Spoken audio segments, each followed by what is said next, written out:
Amen. Alléluia. Vous mettez 7 choses faire que les Jésus te aime. 7 personnes mortes. Yesu alingaka yo.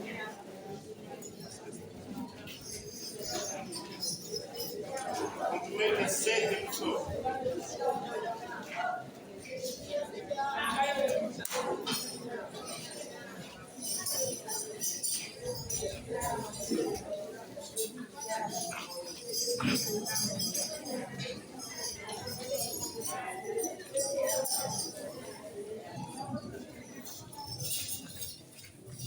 Amen. Bienvenue no culto da vitória.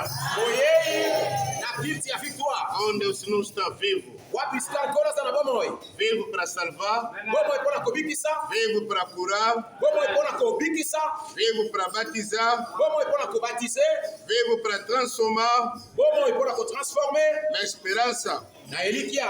Ele vai voltar. Ya mozo. Me ajuda a falar teu irmão, Jesus vai voltar.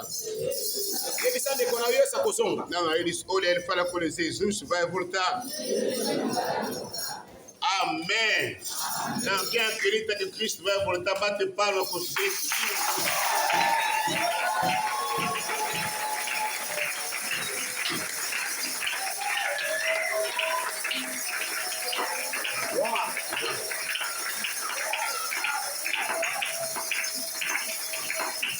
Amém. Você não pode perder essa esperança. Okokiko ungiseli kia oyo te. Alguém nos prometeu. Moto moko ayebisaki Que biso. o vosso coração não pode ser perturbado. Alobete mitema na bino bitungisa te. Crê em Deus. Bondimela Nzambe. Crê também em mim. Mpe bondimela ngai Yesu. Amém. Vou preparar um lugar Nakobongisa esika. onde eu estarei. Wapi sika nakozala. Você também estará ali. Mpe bisika yo kozala pe. Há um lugar reservado para você no céu. Eza na esika moko ebongisami mpo na yo. Na minha ajuda, olha teu irmão, fala com ele. Há um lugar reservado no céu para você. Yebisa ndeko eza na esika moko ebongisama mpo na ngai. Deus quer te ver naquele lugar. Nzambe azozela na esika wana. Amado, no dia do teu arrependimento, Na mokolo bongolaki motema. havia uma festa tremenda no céu. Eza na feti moko esalamaki na likolo. Os anjos se alegraram-se Baanzi basepelaki. e edificaram um lugar para você. Mpe babongisaki esika moko mpo na yo. Naquele lugar, Deus quer te ver ali. Esika na Nzambe azozela yo E wana. você vai entrar. Wapi bisika yo kokota. Quem crê que ele vai entrar? Nani aza na komibete kokota. Bate palma para você mesmo. Betela Yesu maboko makasi mpo na yo moko te.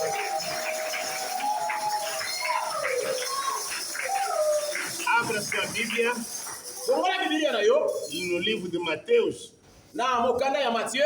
capítulo 7, Na chapitre 7. versículo 24 Na verset 24. até 27. Ti na verset 27. Onde vamos captar a nossa bênção. Wapi sika tokotoka lipambo lio ya biso. Ok, a Bíblia diz o seguinte: Biblia elobi boye. todo aquele que escuta as minhas palavras e as pratica, assemelha-lo-ei ao homem prudente que edificou a sua casa sobre a rocha. E descendo a chuva, correram rio, assopraram os ventos, combatendo aquela casa, e não caiu, porque estava fundada sobre a rocha. E aquele que ouve esta palavra, pratica e não pratica,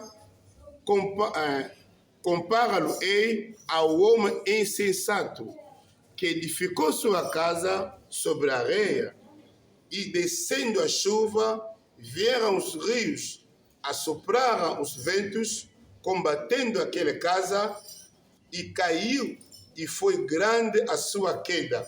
Palavra do Senhor. Amém. Podemos sentar em nome de Jesus. Ovani na kombo na Yesu Kristo. Jesus te ama. Yesu alingaka yo. Amém. Nós queremos partilhar um sujeito tão tremendo para mim, eu creio também para você. Tolingi tolobela likambo ezali penza ya motuya. Eza mala mpona yo mpe mpona ngai. Amém. Aleluia. Amém. O poder está na prática. Nguya ezali na misala. O poder está na prática. Nguya ezali na misala. O poder está na prática da palavra que você ouviu. Nguya ezali na musala ya oyo zoyoka. O poder de Deus Nguya na Nzambe vai se manifestar ekomonisama na prática daquilo que você ouve. na makambo oyo ozali koyoka. Você pode ler toda a Bíblia. Yo kokotanga Biblia nyonso. Você pode receber todo lugar. Okoki kozwa esika nyonso. Pastor, apóstolo, bishop, Pasteur, apôtre, bishop, nani, engenheiro. ingénieur. Mas o poder de Deus Kasi nguya na Nzambe se catalisa na nossa vida ezali komonisama na vie na biso quando nós praticamos a palavra de Deus. tangu biso toali kosalela maloba na Nzambe. Amado, pode ser filho de Deus, Okoki kozala mwana na Nzambe não basta. ekoki kaka te. Pode ser filho de Deus, Okoki kozala mwana na Nzambe o poder dele nguya na ye está na sua palavra. evandisami na maloba na ye. Ser filho de Deus Kozala mwana na Nzambe é o resultado da palavra de Deus. ezali eyano ya maloba na Nzambe. Mas vivendo essa natureza, Kasi kozalisama na makambo oyo e começa a praticar a palavra de Deus. ezali nde na kosalela maloba na Nzambe. O poder de Deus na sua vida Nguya na Nzambe na bomoi na yo vai se manifestar somente ekomonisama kaka quando você pratica a sua palavra. tangu yo kosalela maloba na ye. Portanto, a história que nós acabamos de ler Maloba oyo to mpe na mokanda wa bisika sote osili kotanga nos revela esta verdade. bazali kotalisa biso makambo oyo. Se nós queremos viver a bênção de Deus, Soki tolingi tomona lipamboli na Nzambe coloca a sua vida na verdade desta palavra. kamata bomoi na yo mpe kotisa yango na bosolo ya maloba oyo. A história revela a importância de colocar a palavra de Deus em prática. Bazali kotalisa biso kotia makambo na Nzambe na misala. Temos duas pessoas diferentes aqui: Awa tozali na bato ya lolenge mibale, os que praticam bato oyo bazali kosalela e os que não praticam. mpe oyo bazali kosalela te. Para termos, temos duas pessoas aqui. Yebisa ndekolo tona bato mibale awa. Jesus está contando a parábola de duas pessoas: Yesu azali kolobela masese ya bato mibale awa, os que praticam baoyo bazali kosalela e aquele que não pratica. mpe bo bazali kosalela te. Segundo Jesus, Kolandisama Yesu é tão importante ezali mpenza ya motuya na nossa vida na bomoi na biso de entrar nesse capítulo tokota na kati ya mokapo para oyo viver e experimentar a bênção de Deus po ete tomona lipamboli na Nzambe em nosso destino. na banzela na Se biso. você quer ser abençoado, Soko olingi ozala na lipamboli entre nessa verdade. kota na bosolo oyo. Estas duas pessoas, Bato oyo mibale a Bíblia diz, bibili elobi aquele que pratica a palavra baoyo bazali kosala maloba na Nzambe é homem prudente. azali moto ya bwania. Aquele que não pratica a palavra Moto azali kosala maloba na Nzambe te é homem insensato. azali moto ya zoba. Amém? Já você pode colocar a sua vida entre essas duas pessoas. Okoki kotia mpe bomoi na yo na kati ya bato mibale. Jesus diz, Yesu alobi aquele que pratica moto azali kosalela é semelhante a homem prudente. azali na ndakisi ya moto ya mayele. A sua casa é edificada, a sua vida é edificada, a sua vida é edificada numa rocha. Po ete ndako na ye tongami likolo ya libanga, Mas o homem que não pratica a palavra, kasi moto azali na bwania te. a Bíblia diz, ele é insensato Biblia ezali kobenga ye zoba, e ele edificou a sua casa em cima da areia. ye oyo atongi ndako na ye likolo ya zelo. Essa palavra vem para te ajudar para discernir onde você está. Maloba oyo ye po etelisa yo esika nini wapi E yotelemi. você pode mudar esse paradigma Mpe yo okoki kobongola makambo oyo para que a sua vida não fique num lado isolado. po ete bomoi na yo etikala kaka lolenge wana te. Para não ter ou para não ver a intervenção de Deus. Po ete ezanga intervention ya Nzambe te to mpe lisungi na Nzambe. Não leva o nome de Deus como casaco Komema kombo na Nzambe te lokola kazaka e sem praticar a sua palavra. mpe kozanga kosala maloba na ye. Toda graça é dada a todo que crê. Ngolu nyonso epesami na moto oyo azali kondimela ye. Mas o poder de Deus Kasi nguya na Nzambe está na prática da sua palavra. evandisami na kosalela maloba na ye. Quem ouve a palavra, Moto azali koyoka maloba na Nzambe a Bíblia pratica essa palavra, mpe azali kosalela yango, ele edifica a sua casa em cima da rocha. azali kotonga ndako na ye likolo ya libanga. Neste caso, a rocha é Jesus. Boye libanga ezali Yesu. Significa, se você não pratica a palavra, Eli koloba soki ozali kosala maloba na Nzambe você te, não edifica a sua casa sobre Jesus. ozali kotonga ndako na yo te likolo na Yesu. Nem, Bomo likolo na Yesu. nem a sua vitória não vem da obra da cruz. Ni bomoi na yo ekoya na nzela elonga ya misala ekulusu te. Portanto, se você é cristão, Soki ozali mondimi, a sua vida deve ser edificada em cima da rocha. bomoi na yo esengeli etongama likolo na libanga. Isto é Jesus. boyende yesu Quem pratica moto azali kosalela e não pratica, mpe oyo azali kosalela te a sua vida bomoi na ye é edificada em cima da areia. etongami likolo na zelo. Depois, Jesus deu mais dois exemplos. Nsima na yango yesu azali kopesa lisusu masese mibale Aquele que pratica oyo azali kosalela e aquele que não pratica. mpe azali kosalela te. Há duas coisas diferentes que podem vir contra ele. eza na makambo mibale ekoki koya na bomoi na ye. Ele chamou isso da chuva, ye abengi yango na mbula, o vento, mopepe, os rios, babibale, tempestade. bambonge. Quando vai soprar na vida dessa pessoa Tango ekoya kobeta na bomo ya moto oyo que pratica a palavra, moto ali kosala maloba na Nzambe. o vento quando vai vir, Mopepe tango ekoya, a chuva tremenda quando vai vir, mbula makasi tango ekobeta, nunca vai abalar a sua vida, ekomema bomo na ye te, porque ele está edificado po ete ye atongami em cima da rocha. likolo ya libanga. Mas quem não é edificado em cima da rocha, Kasi moto atongami likolo ya libanga te, quando o vento diferente vai surgir, tango mopepe moko makasi ekoye na ye, a sua vida vai ser abalada. bomo na ye nde ekoningana. A casa mesmo está tão bonito, Ata kwete ndako mo ezali kitoko makasi, não é edificado em cima da rocha. soki etongami likolo ya libanga te, O vento tremendo vai vir, tango mopepe makasi ekoya, esse vento vai levar areia. mopepe wana ekomema zelo. Quando vai levar areia, Nsima na komema zelo, a casa vai ser nde alvarroçada. ndako ekokweya mpe E ekolingana, essa casa vai perder seu valor. mpe ndako ekobeba. Mesmo gastaram tanto dinheiro, Ata kwete bobebisaki mbongo ebele na ntina na yango, mas quando essa casa não é edificada em cima da rocha, lokola ndako wana etongami likolo na libanga te, essa casa vai ser abalada. ndako wana nde ekosila na kokweya. É o tipo da vida das pessoas que são cristãos. Ezali ndakisa bomo ya bato oyo bazali bandimi. Não só ouve a palavra, Eza kaka koyoka maloba na Nzambe Deus te, espera a praticar a palavra. Nzambe azali kozela mpe tosalela yango. Fala, firma. Yebisa ndeko na yo. Amém. A Bíblia contou mais a história de duas pessoas. Bibilia etalisi biso so ndakisa ya bato mibale. Só Jesus que estava a contar. Awa Yesu na moto azali koloba, A pessoa que ouvia a palavra, moto ayoki maloba na Nzambe, o pai dele enviou-lhe. papa na ye atindaki ye, Ele disse: não vou ir. alobi ete te ngai nakokende te. O pai viu que esse filho não vai ir. Tata amoni ete mwana oyo akokende Ele te, mudou outro filho para enviar. mpe abengi mwana mosusu mpo na kotinda ye. Quando enviou outros, Tango atindi mwana mosusu, outro disse que eu vou ir. alobi ete tata ngai nakokende. Aquele que disse que eu vou ir, Oyo alobaki ete nakokende, o pai colocou toda a sua confiança tata akamati kondima na ye nyonso na pessoa que tem dito que eu vou ir. na moto alobaki ete nakokende. Amém? O pai saiu, Papa abimi, esses dois filhos ficaram em casa. bana oyo mibale batikali na ndako. Quem é o tipo de filho que nós temos? Dois. Toza na kombele tipe ya bana Aquele que mibale. disse que não vou ir Oyo alobaki ete nakokende te, e aquele que disse que vou ir. mpe oyo alobaki nakokende. No princípio, o pai colocou a sua confiança Na ebandeli tata atiaki kondima na ye, na pessoa que disse que eu vou ir. na moto oyo alobaki ete ngai nakokende. E aquele que tinha dito que não vou ir, Oyo alobaki ete nakokende te, o pai não prometeu nem trazer alguma coisa para ele. tata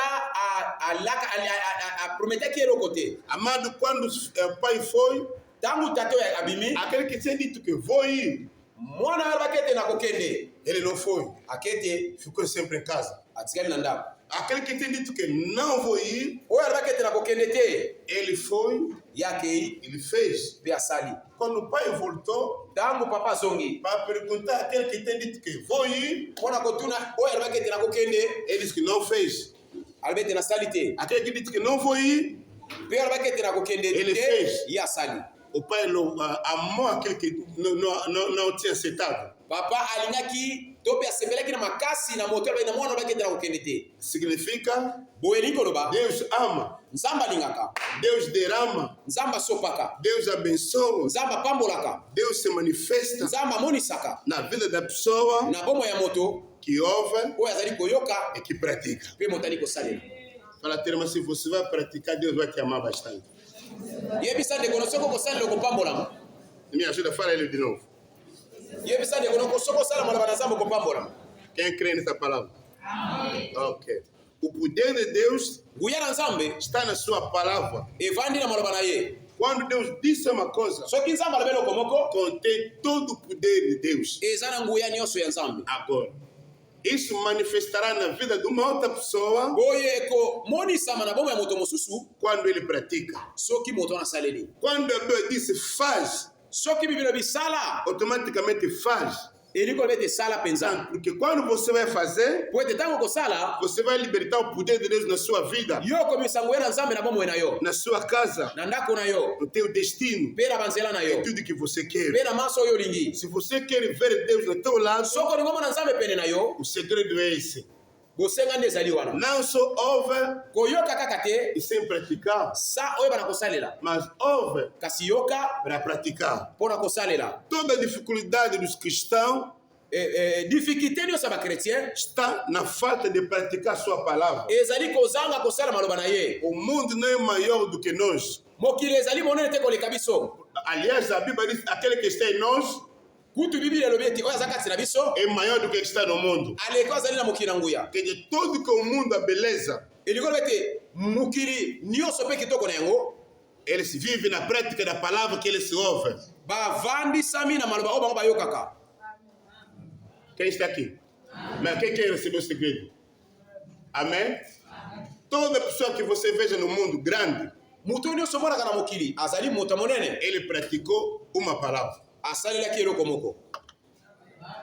Vou repetir mais. Ah, ok, estou esperando a mente de alguém. Toda pessoa que você veja grande, Moto nyonso omonaka aza moto monene, até você quer ser como ele, mpe yo olingi okoma lokola ye, até você quer receber como ele, mpe olingi ozwa lokola ye. é simples. Eza kaka simple. Ele praticou a. Ye asalelaki maloba. Se você quer ser vencedora Soko olingi okoma molongi no teu destino, na banzela na yo, entra na palavra de Deus. kota na maloba na nzambe. Não é livre de deixar em casa, Eza mpona kotika na ndako te, não é livre para outros, eza mpona bato mosusu te, mas esse livro é para você. kasi mokando ezali mpona yo. Cada vez você tem ouvido a palavra, Ntango nyonso ali koyoka maloba na nzambe, entra na palavra kota na maloba na nzambe para viver o poder de Deus. mpona omona nguya na nzambe. Amado, Deus fica irado Nzambe asilikaka contra todo que ouve a palavra mpona moto nyonso ayokaka maloba na ye e não a pratica. mpe asalelaka yango te. Repete essa palavra. Zongela maloba oyo. Não, repete essa palavra. Deus fica irado contra todos que ouvem, mas não para praticam. Nzambe asilikaka mpona bato bayokaka mpe basalelaka maloba na ye. Abra Ezequiel capítulo 7, versículo 14. Ézéchiel chapitre 7 verset 14. Ézéchiel chapitre 7 verset 14. Repete mais, porque outro vai perguntar mais outra pessoa. Ézéchiel chapitre 7 verset 14. Ézéchiel capítulo 7 versículo 14. Já tocaram a trombeta, Bango desi babeti kelelo, tudo está preparado, nyonso ebongisami, mas ninguém é que vai à batalha, kasi moto azati akokende etumba. porque a minha ira ardente está sobre toda a multidão deles. Yango wana kanda nanga eza likolo bato nyonso ya bango. Amém. Quero te mostrar porque que Deus, o que faz Deus ficar irado Nalingi natalisa yo nini esalaka ete nzambe asilika na vida das pessoas. na bomo ya bato. Oh, pai, Deus pode ficar também irado. Oh, papa, eske nzambe akoki mpe kosilika? Você lê na Bíblia, não? Otenga na Biblia te, Amém? Deus pode ficar irado. nzambe akoki mpe kosilika. Calma, Deus pode ficar irado contra a pessoa. Nzambe akoki mpe kosilikela moto. Ah, você conhece o Deus da bondade, né? Yo yebi kaka ni nzambe wana nzambe ya malamu, Deus da graça, né? nzambe ya ngolu, Deus é bom. nzambe aza malamu, Ele não bate, né? ye abetaka te. É por isso que você não está obedecendo a palavra. Yango nalingi kotosa maloba na nzambe te. Amém? Muitos cristãos querem que Deus faça o que Ele quer. Mingi ya bandimi balingi ete nzambe asala oyo alingi. Ele não sabe que Deus escondeu tudo na sua palavra. Ye ayebi te ete nzambe abomi nyonso na maloba na ye. Tudo você quer de Deus. Nyonso Olha oyo aqui, okokoluka ya nzambe está na sua palavra. eza na maloba na ye. A Bíblia diz: Biblia elobi tocar a trompeta kelelo ebeti significa anunciar a palavra de Deus. Vamos lá, ebete vamos lá. basakoli maloba na nzambe. Vamos lá. Tocar a trompeta significa que? Balobi ete kelelo ebeti Para likolo ali. tocar a trompeta anunciar a palavra de Deus. Lobi ete kelelo ebeti likolo ebeti basakoli maloba na nzambe. Segundo dizendo que Ya tudo está mibale prêt. Preparado. nyonso ebongisami. Significa vocês entender a palavra que você ouviu. Elingo bete bino boyoki maloba oyo. Já ouvi a palavra? Boyoki déjà. Não fora na guerra Bakena bitumba te. significa não praticar Elingo bete basala elite. aquilo que você tinha ouvido. Maloba oyo bango bayokaki. Quem entendeu? Quantas coisas está aqui? 3. 3. Primeiro o quê? Ya liboso eza nini? Tocar Quel est le métier? a trompeta. Isto é, ouvir, anunciar a palavra. Boye maloba na Nzambe sakolami. Segundo, Ya mibale ficar pronto. babongisami. Ouvimos a palavra. Bayoki maloba. Fala, teu irmão, eu estou ouvindo a palavra. Fala, teu irmão. Me ajuda, fala, teu irmão, eu estou ouvindo a palavra. Lubanga nazoka maloba na Nzambe. Vamos lá. Agora, depois de ouvir, Sima na koyoka. o que espera de você, Oyo esengeli sala. de ir no combate, Esengeli okena bitumba. significa praticar Elingo bete kosalela aquilo que você ouviu. oyo yo oyo. Fala, teu irmão, pratica aquilo que você tem ouvido. Yebisa ndeko salela oyo yoki. Fala, teu irmão, pratica aquilo que você ouviu. Depois de ouvir, Sima na koyoka. não só voltar, Ezaka kozonga te. receba a Bíblia, Kozwa Biblia. mete na pasta, Kobwaka kotia mete o caderno, kayeto Biblia. e Pana você na pasta. começar vivendo como você quer. Pe obani ko vivre ndenge olingi. Você nunca vai ser abençoado. Okopambola mate. E é assim que os cristãos estão perdendo a bênção de Deus. Bonde bandi bazali kobungisa lipamboli na Nzambe. Depois de ouvir, Sima na koyoka. vai em casa, Kende na ndako. repita a verdade Zongela maloba oyo. para entender Pona oyeba. que você já está pronto naquilo que você ouviu. Wete yo bongisami na oyo yoki. Agora procura Siko luka a praticar. kosalela. Se outro não vai fazer, Soki moto mosa kosalela te. você faz. Yo salela. Porque a bênção Wete lipamboli. está na palavra. Ivani sama Amém. maloba na Nzambe. Quem está aqui? Para ter uma bênção está na palavra. Tudo que você quer de Deus está onde? Nyonso olingi eza na kati ya maloba na Nzambe. Fala, irmã, tudo que você quer de Deus está na palavra. Me ajuda, fala, irmã, tudo que você quer de Deus está na sua palavra. Yebisa ndeko nyonso ozali kolonga eza na kati ya maloba na Nzambe. Até você não vai poder orar. Okoki tu mpe kobondela Se te. você praticou a palavra, Soki osali na maloba na Nzambe. a bênção já está atrás de você. Lipamboli ezali likolo na yo. Se você não praticar a palavra, Soki bosala na maloba na Nzambe te. você abre a porta Yo kofungola porte. se alguma coisa atingir sua vida. Yeloko moko ekomela bomoi na yo. Será que alguém está aqui? Toda a bênção de Deus Lipambo nyonso ya Nzambe está na sua palavra. eza na maloba na ye. Depois de ouvir, Sima na koyoka. Deus te espera Nzambe azozela a yo. praticar a palavra. Osala maloba na Nzambe. Quando a pessoa não vai para fazer, Soki moto akei te po asala maloba na Nzambe. a Bíblia diz que Deus fica irado. Biblia ete Nzambe asili kaka. Significa não vai se preocupar onde você está. Boye Nzambe akose preocupe te wa bisika yo Não oza. vai conseguir te tirar onde você está. Akolongola yo te wa bisika ozali. Não vai conseguir te dar onde aquilo que você quer. Ako akopesa yo te oyo olingi. Não vai conseguir mudar a sua história. Ako akobongola histoire na yo te. Porque a palavra que ele te diz Po ete maloba oyo ayebisi yo. é isso que contém o poder que vai te tirar onde você está. Yango nde eza na maloba Thank you. oyo ekolongola wa bisika yo ozali. Quem está aqui? Quando Deus disse uma palavra, Ntango Nzambe alobaka liloba moko. essa palavra Liloba oyo contém o poder de te tirar onde você está. eza na liloba oyo ekolongola wa bisika yo ozali. Se você não ouvir a palavra, Soki oyokeli oyoki maloba na Nzambe não te. praticaste, Osaleli yango mpe te. vai permanecer onde você está. Okotelema kaka wa bisika yo ozali. Nunca você vai sair. Okotikala kolongwa te. Mesmo você diz, eu sou cristão, Ata ko tolobi te nga na chrétien. eu tenho a graça de Deus, O naza na grâce ya Nzambe. eu tenho tudo de Deus. Naza na nyonso ya Nzambe. Ah, Deus é minha bênção, O Nzambe azanga lipamboli na nga. Deus é minha riqueza, O Nzambe aza bozwi na nga. Deus é tudo de mim. O Nzambe aza nyonso ya nga. Você pode falar. Okoki koloba. Quem está aqui? Mas o que Deus vai honrar Kasi moto oyo Nzambe akohonore é aquele que pratica a moto palavra. oyo azali kopratike maloba na ye. A Bíblia diz: Biblia elobi se vocês habitam em mim, soki bino bokozala kati na nga a minha palavra habita em você. mpe maloba na ngai ekovanda na kati na O bino, que é que dá só acesso de receber? nini ekopesa motu nzela ya kozwa. Oh, mamãe. Fala, turma, pratica a palavra. Yebisa ndeko losalela maloba na Nzambe. Deus fica irado, Nzambe asili kaka. significa a bênção que você quer de mim. Elingo bete lipambo oyo ozali koluka epai na nga. Aquilo que eu já anunciei para você Oyo ngadi asi na nonse epai na yo não vai atingir você. ekoatendre yo te. Porque tudo que você quer de mim, Po ete oyo ozoluka epai na nga já coloquei na na palavra. Por isso, quando o vento contrário vai se levantar contra você, você não vai ser abalado.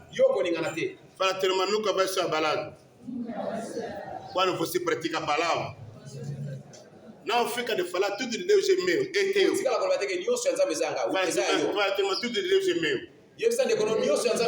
Ah, minha gente, fala de tudo de Deus é meu. Se Deus me deu Jesus, Ele me deu tudo. Agora, a manifestação vive na prática da palavra. Fala, tem uma prática para viver a bênção. Por quê? Porque Deus sabe praticar a palavra fará de Deus presente na sua vida. Fará de Deus presente para se manifestar. Presente para operar. O versículo que ele te dá diz o seguinte: se você me obedecesse e guardaste, você vai ser amado de Deus. Deus vai se manifestar em você. E eu também vou se manifestar em você. Antes de ler o versículo, já estou te explicar. A Bíblia diz: se vocês guardassem a minha palavra, se vocês ouvissem a minha palavra e guardassem a minha palavra, Deus vai te amar. Oh, você ama Deus. Amém? E Deus vai vir em você. Jesus também vai se manifestar em você.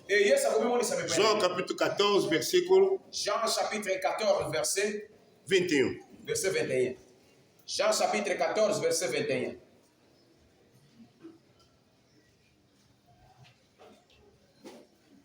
Jean chapitre 14, verset 21.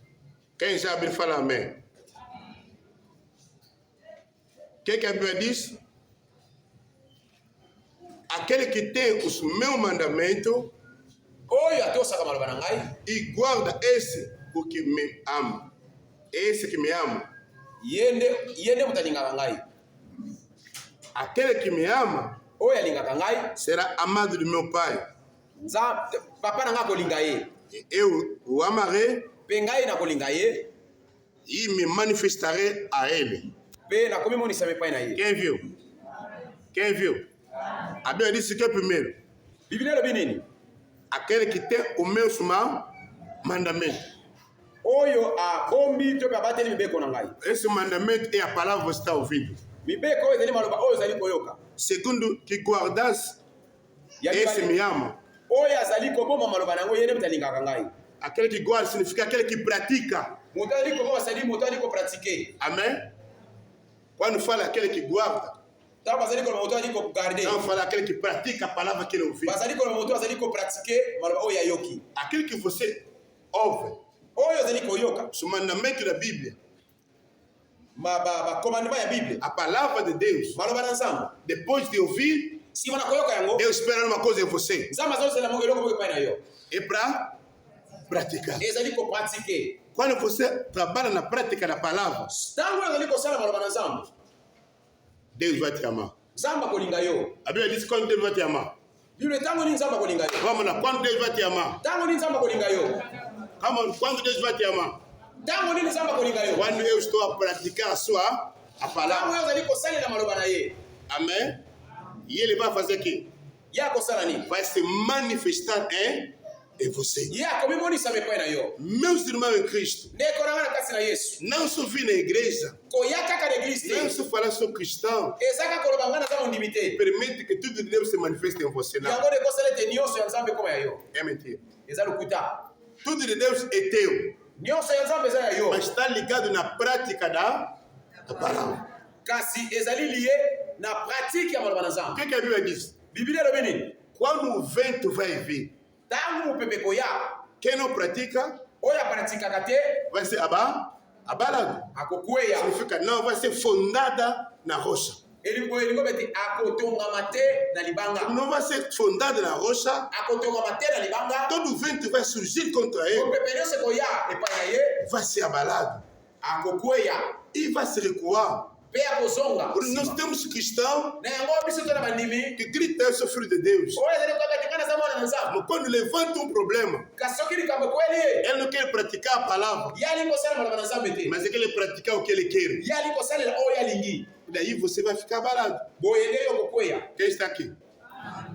Depois de ouvir, nsima na koyoka não só depender de ouvir, kotikala kaka na koyoka o te próprio Deus espera você po ete nzambe ye moko bazali kozela a epai na yo liberar a manifestação da sua palavra na sua vida. azosela ete maloba na ye ese manifeste na vi na yo Quando o diabo se levanta ntango satana atelemaka para pouvoir ter a vantagem sobre você, mpona koluka azala na vantage liboso na yo o que lhe impede oyo ekoyampeshe ye não é quando você grita em nome de Jesus, eza te ntango yo ozaba na nkombo na yesu mas quando você pratica a palavra. me ezali ntango ozali kopratike Você não vai precisar de orar. yo okokanisa Ele tem medo de todo que pratica a palavra. ye abangaka bato nyonso basalaka maloba na Quem está aqui fala amém. Agora vou acabar numa história ndenge nasukana ndenge nasusana lisolo das moko pessoas que praticavam a palavra. bato oyo bazali kosala maloba na nzambe Vento contrário veio contra ele. mopepe moko eye liboso na bango O vento mesmo ameaçou a vida dele. mopepe ningisi bango Não, esse vento você vai perder. o soki mopepe wana ekokwea Mas esses homens não perderam. kasi bato bakweyaki te Sabe por que não perderam? oyi mpona bakweyaki te Porque eles praticaram a palavra. po ete basalaki maloba na nzambe Daniel capítulo 3, daniel chapitre 3 19 verset 19 até 26. ti na verset Vamos fazer a leitura rápida.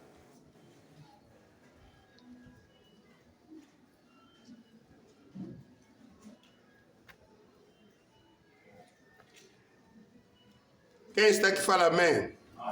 Abra sua Bíblia. Faut la Bible dans Daniel, chapitre 3.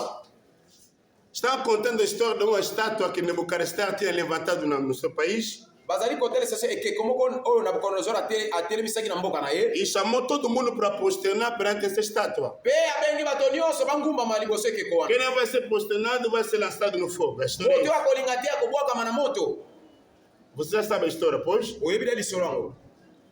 Mas três não querem obedecer ao rei. Kasi bato misato baboyi kotosa mokonzi. Isso é essa palavra que o rei disse, é o vento contrário. Yango wana oyo toli kobenga mopepe oyo ezali au contraire. Que pode surgir contra a sua vida. Oyo ekoki koya na bomoi na yo. Contra teu casamento. Oyo ekoki koya na libota na yo. Contra tua saúde. Oyo ekoki koya na sante na yo. Contra teu trabalho. Oyo ekoki koya na mosala na yo. Contra teus filhos. Oyo ekoki koya na bana na yo. A sua vitória, Elonga na yo amado, não está evandisami de falar que eu sou cristão, na koloba te tingana za mondimi. mas a sua vitória, Kasi elonga na yo naquele momento, na tango wana vai se manifestar ekomonisama quando você tangu yo vai praticar okosalela a palavra que você tem ouvido. maloba oyo oyokaka. Está numa situação, quem não vai obedecer vai ser lançado no fogo. Ndingi se pesami moto akotosa te akobwaka Mas bana. esses três irmãos Kasi bato misato não querem praticar o que o rei disse, baboyi koyoka oyo mokonzi alobi. mas eles estão a praticar aquilo que eles já tinham ouvido. Kasi bango bazali kosalela oyo bango desi bayokaki. É isso que eu não estou. Eza nde bapisikanga na No telemeni. teu caminho, Na nzela na yo na sua vida, na bomoi na yo comece a praticar aquilo que você tem ouvido. luka osalela oyo ozali koyoka. Todo vento pode surgir amanhã na sua vida, Mopepe ekoki koya na bomoi na yo lobi não vai te condenar, ekokweyisa yo te nem vai te destruir. ekobebisa yo te A vitória do verdadeiro cristão po ete elonga ya mondimi ya solo está na palavra que ele tem ouvido. evandisami na maloba oyo ayokaka. Vamos ver a leitura. Totanga bibilia Ele não quer prosternar. ye aboyi kongumbama Isto é praticar a palavra de Deus. elingo beti kopratike maloba na nzambe. Mas o poder do mundo se levantaram contra ele. nguya ya mokili etelemeli bango. O rei decidiu, Mokonzi alobi a Bíblia diz, então Nabucodonosor se encheu de furor. o boye mokonzi atondisami na kanda makasi. Se mudou o aspecto de seu rosto contra Sadraque, Mesaque e Abednego. Pe elongi na ye change deva Sadrak, Meshach na Abednego. Ordenou que o forno fosse aquecido 7 vezes mais do que se costumava aquecer. Alobi ete fulu oyo ya moto babakisa yango ekoma na moto makasi. E mandou o homem muito forte Pe atindi bilombe que tinha em seus exércitos oyo bazalaki na kati ya bokonzi na ye que atasse a Sadraque, Mesaque e Abednego bakanga bato oyo para jogá-lo no fornalha pe do fogo babwaka ardente. bango na moto ya makasi.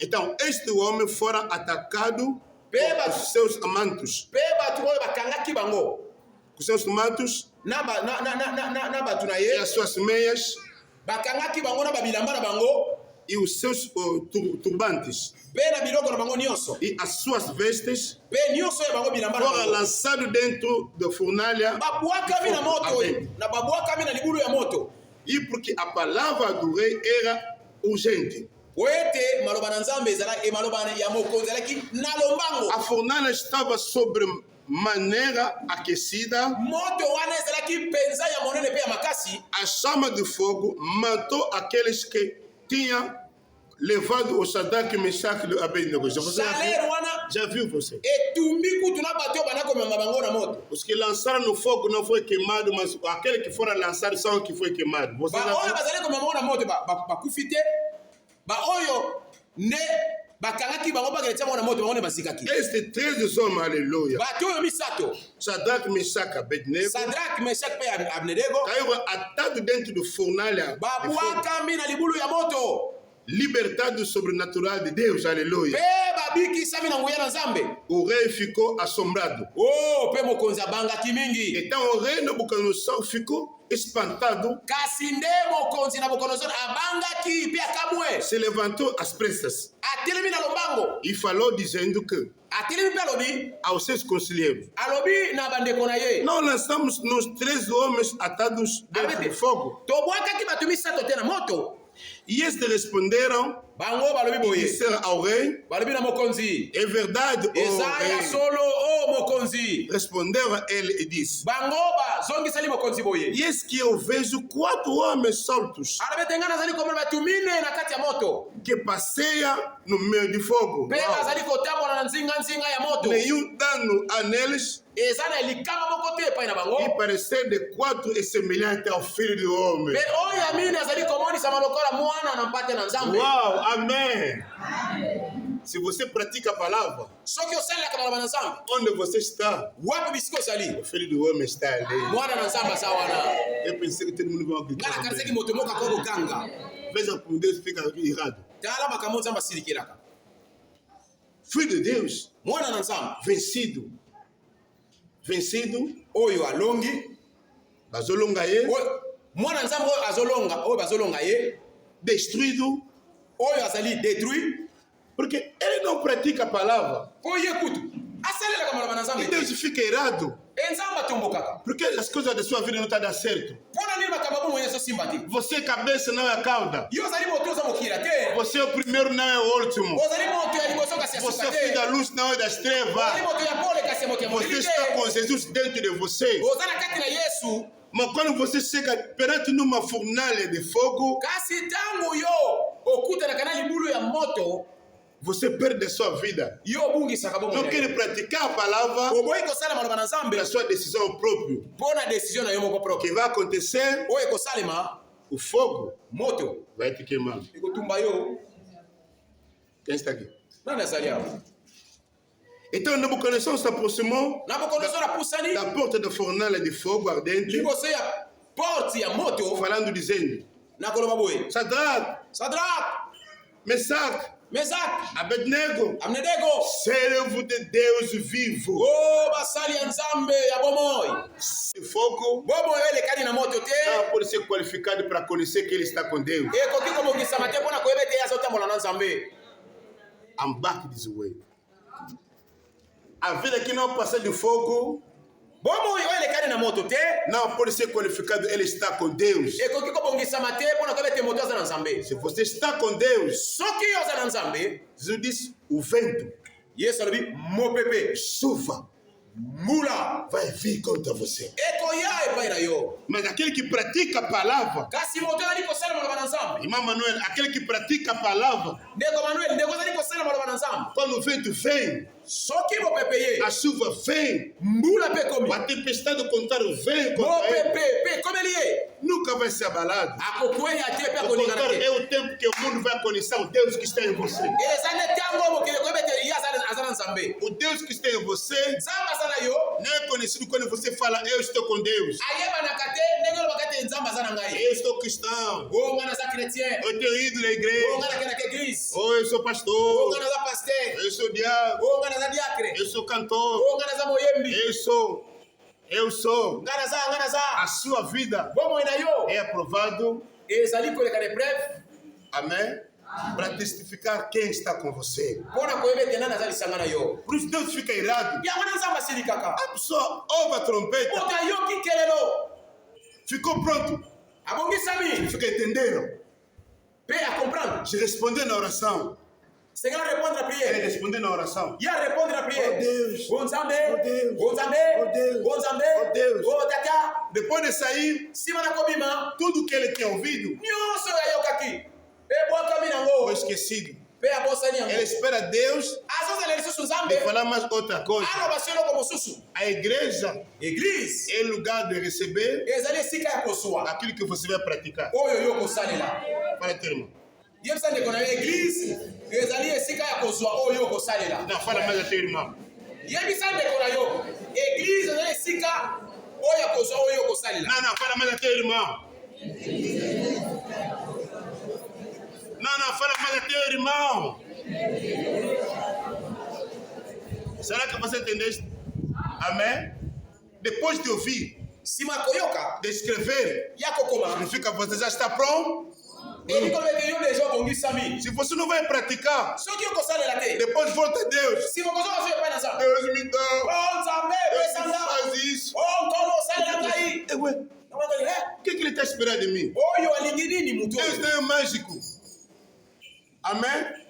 Tudo de Deus nyonso ya nzambe já está colocado evandisami deja na sua na palavra. kati ya maloba na ye Ele já deu tudo por você. ye apesi nyonso epai na yo Mas para receber kasi mpona kozwa yango o poder dele, nguya na ye está na prática da palavra. ezali na pratike Para ya ter uma makambo. prática a palavra. Ninguém pregou a Abednego, Meshach, Shadrach, mutu moko ateyaki meshak abenego na mas ele Sadraki, enfrentou um vento me bango baefrentaki mopepe para viver, mpona kovivre para comer, mpona kolia para trabalhar naquela sociedade, mpona kotravaye na esika wana para ser no elenco dos grandes. mpona bazala na kati ya mili ya bagrand Ah, você deve posicionar perante o estátua. yo esengeli ogumama lekeko Mas ele disse: não. kasi balobi te Porque a Bíblia diz: po bibili elobi eles praticaram bango basaleli aquilo que eles já têm ouvido. oyo bango nesi bayokaki Cada vez que você ouve, ntango nyonso oyoka nem para guardar em casa. eza mpona kobomba na ndako te. Fala, teu irmão. Aquilo que você ouve oyo ezali koyoka é para isso, é para praticar. ezali mpona osalela Quem entendeu? O poder de Deus na sua vida nguya na nzambe na vi na yo não é que você eu quero poder. ezali kaka Não. nzambe nga nalingi nguya non É para você. Já eza mpona yo quando aceitou Cristo, soki oyambi yesu o seu divino poder nguya na ye já te concede tudo. epesi oyo eza nyonso Para ter o divino poder, Deus já me deu tudo na minha vida. loba na ndeko na nguya na nzambe epesi kaka eza nyonso. Amém? Segunda carta de Pedro, capítulo 1, versículo 3. 1 Pierre chapitre 1 verset 3 O seu divino poder, da onde é divino? nguya esantu na ye Já te deu epesi oyo tudo eza o nyonso que diz respeito à sua vida na ntina etali bomoi na yo e à sua piedade. mpe na ntina etali ngolu na yo Deus não tem mais nada a te dar. nzambe asali eloko apesi oyo Já te te deu tudo. apesi oyo eza nyonso Para ter uma Deus já me deu tudo. yebisa ndeko no nzambe aza apesi oyo Cristo nyonso é tudo de Deus. yesu azali nyonso ya nzambe Cristo é tudo que eu quero. yesu azali nyonso oyo nga nalingi Cristo é a bênção que eu vou já yesu receber. azali pamboli oyo nga nazwi Agora, para entrar na manifestação, mais grave, mpona kokɔta na bozalisami você yo que deve começar a praticar esengeli osalela o que a Bíblia diz. oyo biblia elobi Ler a Bíblia de manhã à tarde. kotanga biblia na ntongo mpe na poko A Bíblia já diz. biblia nesi elobi Para yango ter sucesso. mpona kozala na succès Você não quer ler, yo olingi kotanga te mas você quer sucesso. me yo olingi succès Vai receber? okozwa yango Hã? okozwa A yango Bíblia diz: biblia elobi evangeliza. kende koteya Você não evangeliza. yo oteyaka te Você quer que Deus faça para você. kasi olingi nzambe asalela Deus sabe. nzambe ayebi Quando você vai evangelizar, ntango yo koteya vai liberar o poder que está em você. yo okobisa nguya eza na kati na Quem yo está aqui? Tudo que a Bíblia diz, faz. nyonso oyo biblia elobi sala Faz. salela Perdoa teu irmão.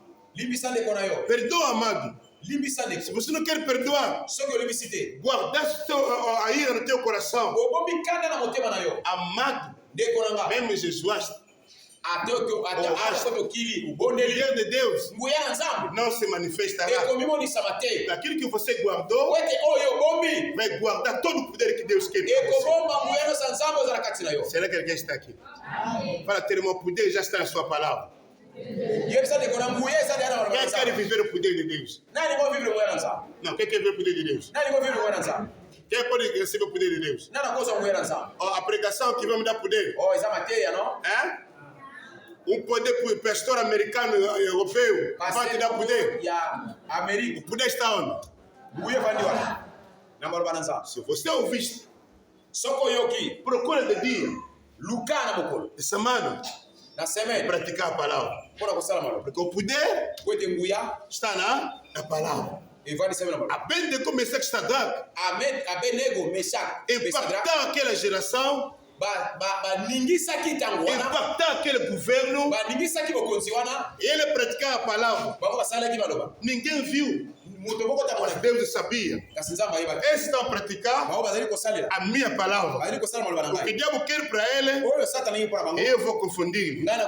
Se você pratica a palavra, o inimigo contra você nunca vai prosperar. A arma vai lançar contra você, nunca vai te atingir. A palavra vai proclamar contra você, vai voltar contra os que fez essa palavra. E a sua vida está dentro da palavra. Irmão, o poder de Deus não está de falar, eu sou pastor. Mas o resultado desse poder, se eu pratico, e a palavra abre a porta para mim. Quem recebeu a vitória de Deus? Para ter a minha vida está dentro do poder. Mas quando esse poder vai se manifestar? Quando? Quando o poder vai se manifestar? Toda a palavra de Deus merece atenção e obediência para ver o milagre entre a sua vida. A fraqueza dos cristãos, não temos obedecido os princípios da palavra. O que você quer de Deus, nunca vai receber. Nunca vai receber. Para receber, ele já colocou na palavra. A Bíblia diz, ele enviou a palavra. A palavra salvou e a palavra curou. Se você quer entrar na bênção, a partir de agora, não ouve para deixar a palavra, mas ouve para praticar a palavra. Essas duas pessoas é a natureza dos cristãos de hoje. Ele ouviu, mas não praticou. A sua vida amanhã vai ser abalada. Por isso muitos estão mudando de igreja, porque o vento vai vir, ninguém te mente. Fala, o vento vai vir na minha vida, o vento vai vir no meu casamento, o vento vai vir no teu trabalho, o vento vai vir nos teus familiares, o vento vai vir mesmo na igreja. Eles são maus. Como me disseram assim, a partir de agora, já vamos mudar a igreja. Onde você vai, o vento vai vir. Deus quer tirar a tua natureza. Quem vive na palavra, um vento diferente tem que se aplicar. Porque esse vento está no céu, uma porta para você. Aleluia! A lei de Nabucodonosor, a lei de Nabucodonosor era para condenar. Mas para Abednego, Mesaque e Sadraque, era a oportunidade para mostrar quem é que está nele. Amém. Até ele não sabe. Jesus já está com ele. Mas os pagãos viram. Jesus está com ele. Aleluia. O rei da terra, ele viu Abednego, Mesaque e Sadraque. dançando dentro do fogo. bazobina na bango na moto. Já viu dentro do fogo a pessoa está dançando? Yoda sabona moto azobina na moto. Tem que tornar livre, irmão. E Senhor ozala libre. Alguém está tropeçou? Moto betso liba. Perdoa ele. Limbisa ye. Porque a Bíblia Wote Bible. vai te dar vitória. Yeko pese no. Aleluia. Quem receber tua coisa, Moto aso eloko na yo. procura paz. Luka kimia. Deus vai te abençoar. Samba kopambola yo. Tudo acontece na sua vida Ni ozali kosala na é fina yo. armadilha Ezali motambo. para abalar a sua fé. Pona kokwesa kondima na Para yo. diabo, para abalar a sua fé, Boyini pona kokwesa kondima na yo. Deus para fortalecer a sua fé. Nzambe aza mpona kofortifie foi na yo. Duas coisas. Ezala biloko mbele. Para o diabo é para Mpona Satan ezali abalar a sua fé. koningisa yo. Para Deus Mpona epai na é Nzambe. para fortalecer Eza a mpona fé. lendisa yo. É para começar um milagre na sua vida. Biaba na miracle na vie na yo. Muda a sua vida Change vie na yo. e pratica a palavra. Pe pratiquer maloba. A vida da igreja Vie ya église. é vida abençoada. Ezali vie ya lipambo. Mas os cristãos Kasi ba chrétien. não estão vendo essa bênção. Bali ko vivre na lipambo te. O rei que viu, Roi moni. o rei que viu, Roi oyo amonaki. quantas pessoas, Combien de personnes? mas os que estão no fogo estão vendo, eles estão quanto? Mais bon bazali na moto bamona kaba za combien? Dentro do fogo eles estão vendo, eles estão quanto? Na kati ya moto bamona. Mas o rei está vendo, eles estão quanto? Mais roi za komona bango kaka. Às vezes você vê, você está sozinho, Kama monsieur mona boza yo moko. não quer obedecer, Oli ko tosa te. você está a perder. Mais ozali ko perdre. O mundo das trevas, Monde ya os molili. demônios, Ba démon. todos, Bamoni nyonso. ele tem visto. Bango zo bamona. Você não está sozinho. Ke yo za yo moko te. Quando alguém pratica a palavra, Tango ozali kosala maloba. não está Za yo sozinho. moko te. Quando alguém te pede, faz isso. Soki moto asengi bisalelanga Quando oyo. é mal, não faz. Soki ezali mabe kosala Ninguém te. não vai te ver, Moto akomona yo te. mas Deus está te vendo. Eza bazomona. Eu gosto desse testemunho dessa senhora. Nalingaka mingi témoignage ya ndeko oyo. Doutor disse que para namorar, Docteur moko yebisi ye ndeko na ngai yaka tosala. ele disse que vamos fazer isso aqui no corredor do hospital. Alobi mwasi alobi te tosalela ngo kaka na couloir. O doutor disse, che, você não está vendo as pessoas? Docteur ayebisi ye yo mpenza oza na liboma awa na couloir na bisika bato bazali kolekana. Ele disse, doutor, doutor, Alobi você também não está vendo? yo ozomona te Aqui também, awa mpe Deus está nos ver awa aqui. mpe nzambe azomona biso. Você faz as coisas, parece estar sozinho. Yo osalaka makomokaso osaka yo Mas moko. Deus, Mais nzambe a palavra de Deus, maloba na nzambe a tua própria consciência que você não dá lugar para te dirigir. conscience na moko oyo opesaka esika te po edirige Ele yo está a te ver. ezomona yo O teu telefone telefone na yo nem o mundo das trevas. ezali monde ya ténèbre De começa a ver as fotografias das pessoas nu. ya kotalaka bafoto Está sendo distraído com aquela imagem. ya kozwa baimage wana Disciplina teus olhos. discipline ya miso na Fala, yo minha vista. É minha vista. miso ya ngai Cuidado. keba Ninguém está te vendo, moto azomona yo te mas a palavra está me me vendo. maloba na nzambe ezomona yo O teu telefone tornou o mundo das trevas que condenou você. telefone na yo ekomi monde ya ténèbre ekomi kokondane yo Onde você está? wapi bisika ozali Faz o teu coração como fala. tala motema ndenge eloba Sempre quando você senta, ntango nyonso ofandaka já tem um código no teu telefone ozali na code na telefone na yo para ver as pessoas de biquíni. mpona kotala bato ya bolumbu Você chamou o demônio na tua casa. yo ozali kobenga milimo mabe na ndako na yo Ele te controla. bango bazali deja kokontrole yo Veja o tempo que você passa no telefone. tala ntango yo olekisaka na telefone Você não pratica a palavra. yo ozali kosala maloba na Quanto nzambe tempo você tem lido a Bíblia? ntango nini yo otangaka bibilia O inimigo vai vencer você. moyina akoyela yo mpe akolonga yo O poder de Deus nguya na nzambe está na praticar. evandi na kopratike malo Quem quer viver o poder de Deus? nani kovivre nguya na nzambe Amém.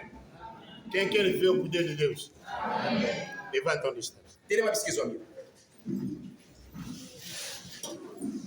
Observa a palavra observe maloba e pratica a palavra. mpe salela maloba Tudo que você quer nyonso oyo olingi já está na palavra. ezali na kati ya maloba A vitória que você quer elonga ozali koluka já está na palavra. ezali na kati ya maloba A bênção que você quer pambolo ozali koluka já está na palavra. ezali na kati ya maloba O sucesso que você quer, succès ozali koluka fala comigo. A bênção que eu quero, ye loba lisanga na ngai lipambolo nga nazali koluka responde. O sucesso que eu quero, succès já ozali está na palavra. koluka Você responde, já está na palavra. yolobaka Amém. eza na kati ya parole A vitória que eu quero, elonga nazali koluka a bênção que eu quero, lipambolo nazali koluka a riqueza que eu quero, bozwi nazali koluka o casamento que eu quero, libala onga nazali koluka A paz que eu quero. Kimio nazali koluka. Se você desobedecer a palavra, Soko tosa kama bana nzambe. vai andar sozinho. Okotambola yo moko. E quando o vento vai vir, Tamo pepe koya. você vai chorar. Yo kolela. Uma mulher disse ao seu marido: Mwasi mwa bisi mbali na ye. eu não quero mais o casamento. Alikisu makamwa libala te. Você está por problema comigo ou quê? Yo zo lukela ngaba problème to nini? Vai sozinho. Kende yo moko. Eu não quero essa conversa. Ngana lingi masolo te. Quem se separa, Modali ko se séparer. ele perde a bênção da palavra. Ye abungi sa. Eu não quero esse problema. Ngana lingi makamwa. Você quer? Soko lingi. Anda sozinho. Tambola yo moko. Vento vai vir. Mo pepe moko ekoya. O vento vai vir. Mo pepe moko ekoya. Como você está gerindo a sua vida? Lo lingi kani yo zali ko gérer fina yo. Na prática da palavra. Na pratique malbanza. Fala, tem uma prática a palavra. Yesa ndiko no pratique malbanza. Bate palma na palavra que você recebeu.